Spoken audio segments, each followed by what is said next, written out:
3 minutes lang grab ko, guys. Umuulan kasi. Pagalitan na naman ako ni Lolo dito. Oh my God, late na ako. So, dito lang ang mga Inday over there. Kumakain na ata sila. Shit! Wala akong payong. So, ayan. Andun ang mga Inday. Tingnan natin kung... Hindi ko alam kung dumating na si Ate Tess. Pero, in-advise ko na din siya na exit B. So, dapat ako mag-walk lang ako. Kaya lang, oh my God.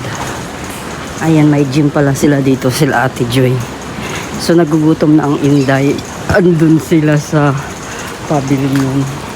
Nagdala ako ng heels ko, guys. Kasi nga, syempre, baka kung saan ako makarating mamaya. Then, baon ko itong aking heels na to. So, over there sila doon. Andun na nga sila. Ayan. Ang mga Inday. Golden birthday ni Ate Joy. So, dito siya nakatera. Ayan. 9 to 3 pa lang naman. So, late na naman ang Inday. Always late ang Inday. So, vlog-vlog muna tayo. Sila ba yan? Parang hindi sila yan. Oh my God. Sila ba yan? Parang hindi sila. Thank you.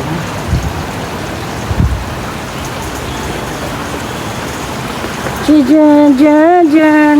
Jan, jan, jan, jan, jan, jan. Hello, mga Inday. Asan sila? Asan sila? Saan bisita mo? Hello, Maricoy! Anay! O guys, dito na sila. Sa mga usapan kasi meron kami hearing sa ano? Ha? Sa ako na ICC. Ate parang natin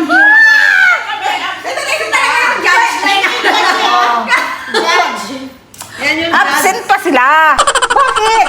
Hindi na sila sumunod sa usapan ng ICC. Kaya pinag-deport namin agad. Ang daming blanco. Blanco doon, blanco doon, blanco doon. Naka-reserve Hello. na ako sa'yo, di ba? Ay, sa akin ba yun? Oo, Meron ka lang ano dyan? Ikaw. Meron kang kasama ng ano? Hindi si Ate